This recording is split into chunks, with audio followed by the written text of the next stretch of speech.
Good afternoon, guys. Now I've got discussion C for you. This one we're discussing how generational living patterns are rewriting the future of home-based care. Okay, so we're going to go through that in the presentation I made for you. Please enjoy. Okay, the future of aging in America isn't arriving with fanfare. It's slipping quietly through the side door. Carried groceries in. Carried in grocery bags by adult children, tucked into the corners of multi-generational homes, and woven through the daily negotiations of families who never expected to live together again. 5 generational living patterns, long in motion, now impossible to ignore, are reshaping how older adults receive care at home. And if we fail to see them clearly, we will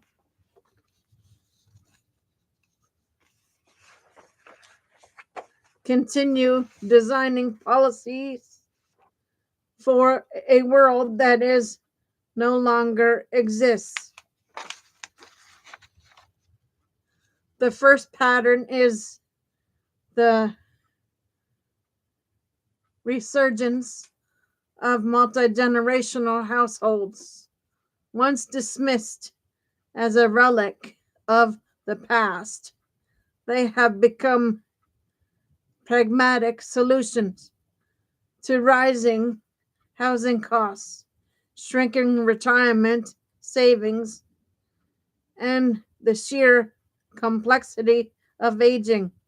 With chronic illness in these homes, caregiving is not a role but a rhythm. A daughter refills pill boxes between Zoom meetings. A grandson helps with the television remote. A son-in-law learns how to lift safely after a fall. The home becomes a clinical space, but without the clinical support, families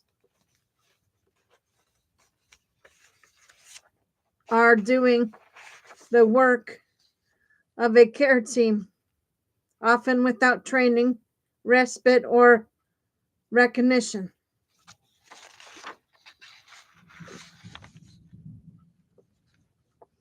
Then there is interstate senior migration, a phenomenon that looks benign on paper but is disruptive in practice.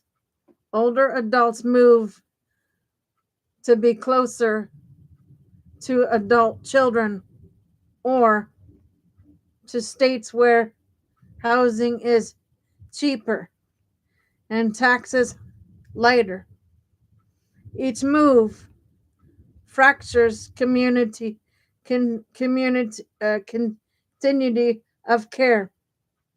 A new primary care provider must learn a decade of medical history. A new pharmacy must reconcile medication lists. A new home care agency must understand what baseline looks like for a patient they've never met. Families become the only consistent holding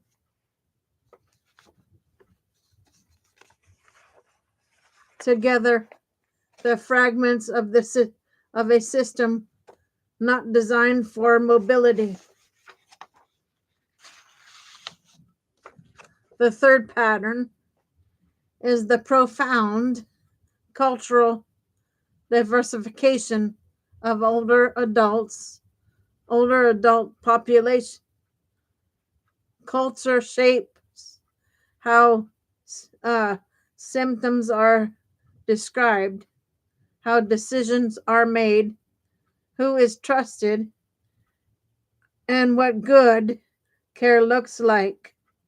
Yet home care agencies often operate with one cultural template, one set of assumptions, one communication style, one meal plan.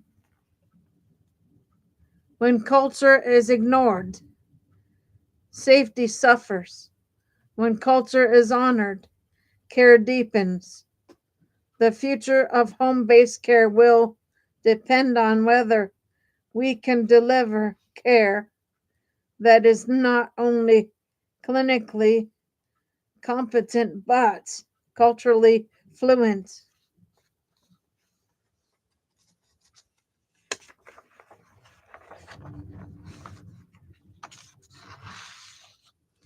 A fourth pattern is emerging from the lives of younger adults.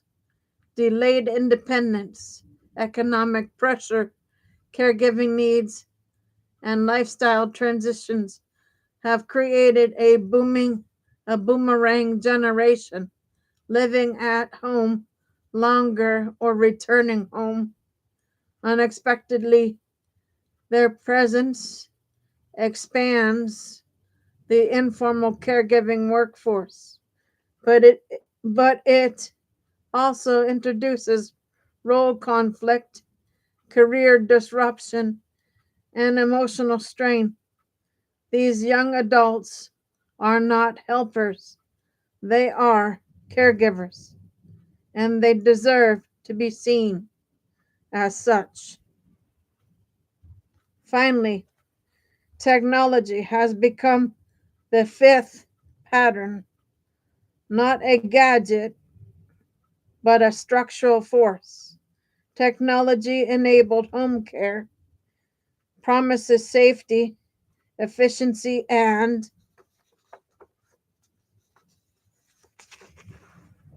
connection.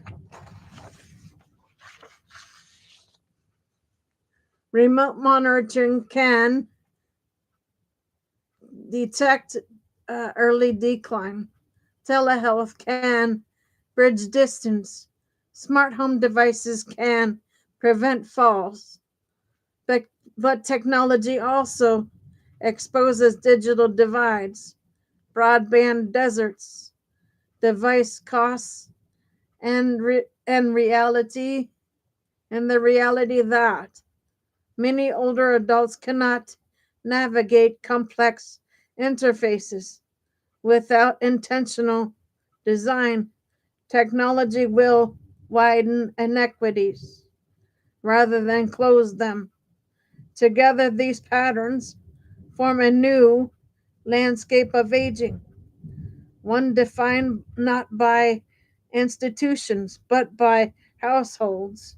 And yet, our policies still assume a world where older adults live independently until they don't, where families are available and trained, where technology is accessible,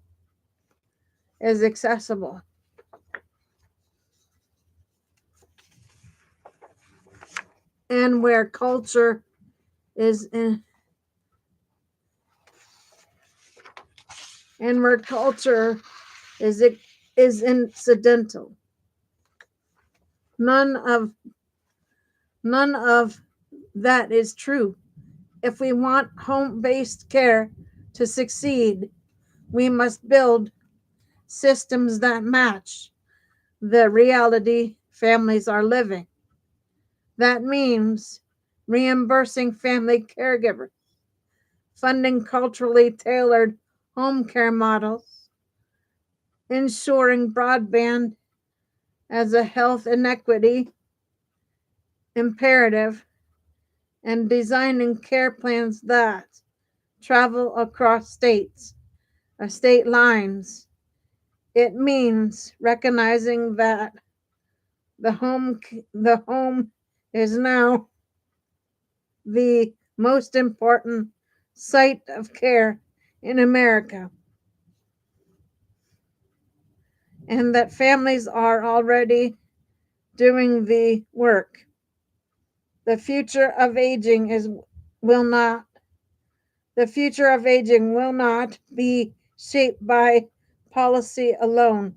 It will be shaped by the quiet daily decisions inside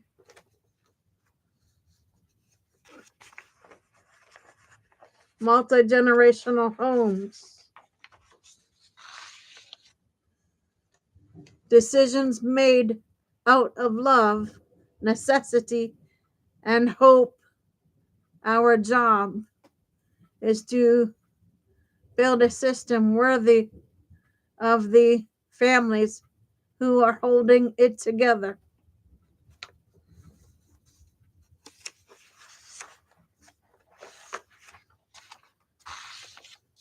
Okay, guys, here's the second part of C.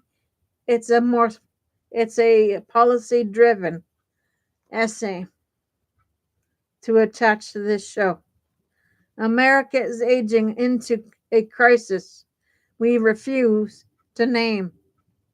Five generational living patterns are reshaping how older adults receive care at home, yet our policies remain frozen in a fantasy, a world where older adults live independently they until a neat, predictable decline, where families have endless time and resources, where technology is universally accessible, and where culture is an afterthought.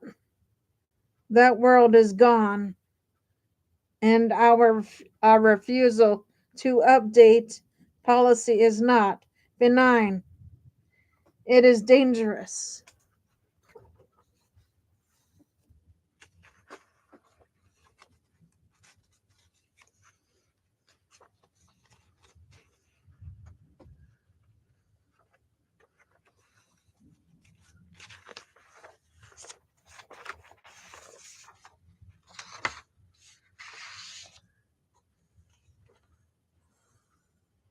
The reassurance of multi-generational households is not heartwarming, not a heartwarming trend. It is a structural alarm bell.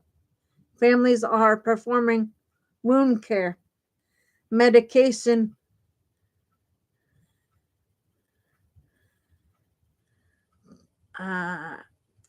titration, dementia management, and mobility support, all without training, compensation, or respite. We have built a system, a home care system, that depends on unpaid labor and then pretends it doesn't exist. It is not. This is not family values. It is exploitation. Lawmakers must expand HCBS waivers, reimburse family caregivers, and fund sandwiched or standardized caregiver training. Anything less is policy malpractice. The rise of interstate senior migration exposes another failure. Our health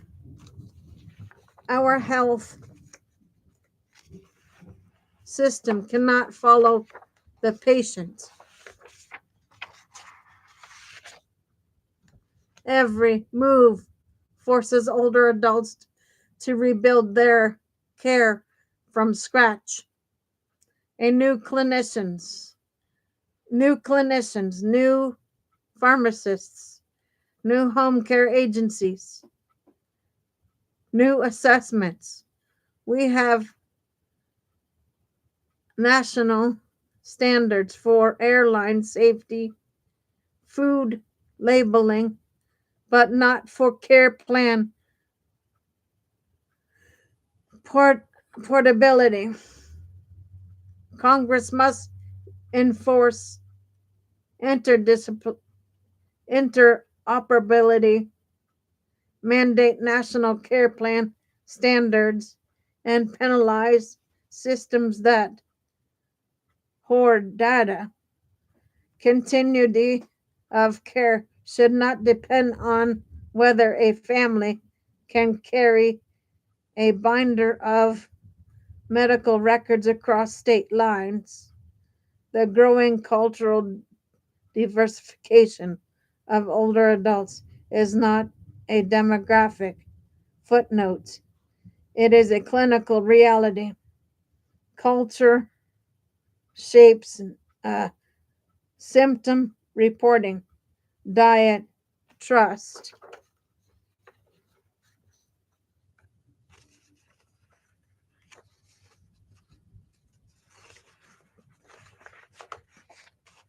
Communication and end of life preferences.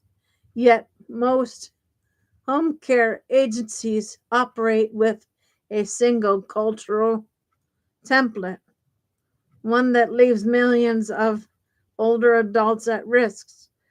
Policymakers must require cultural competency standards for licensure, reimburse culturally tailored care, and build workforce pipelines that reflect the communities they serve. Ignoring culture is not neutral, it is unsafe. The pattern of delayed independence among younger adults has created a new caregiving class. Young adults providing high acuity care while juggling unstable jobs, student debt, and limited savings. They are performing essential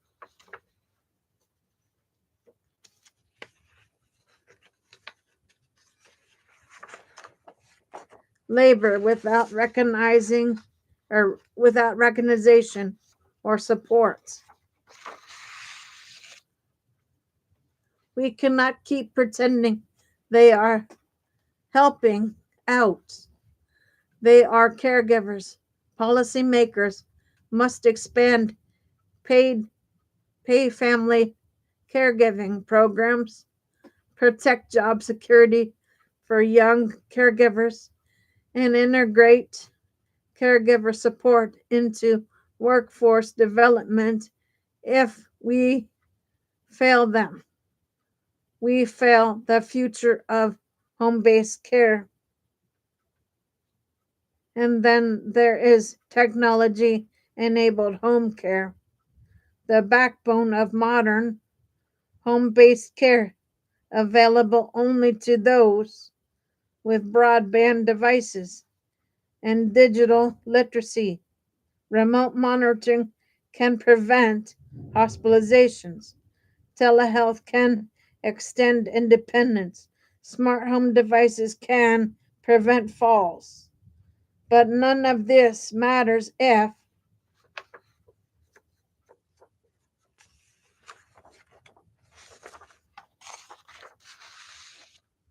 older adults cannot access or use the technology. Broadband deserts, device costs, and inaccessible interfaces are not technical issues, they are equity failures. Policymakers must treat broadband as a health right, subsidize essential home care technologies, and require user-centered design that reflects the realities of aging. These 5 patterns are not trends, they are structural shifts, and they expose a brutal truth.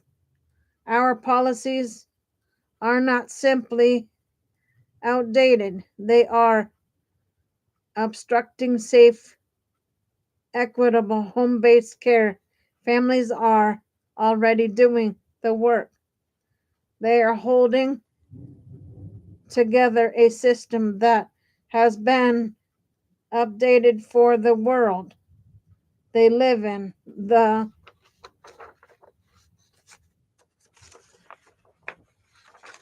question is not whether we should act, it is whether we will stop pretending that the home care system we have is the one families need.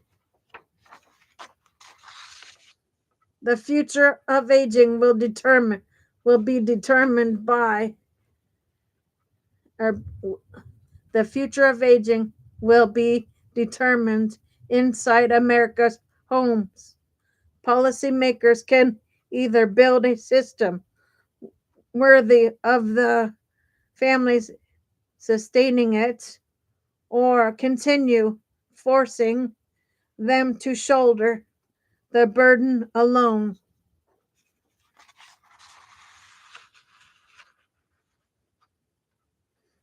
Okay, guys, those are your shows for today.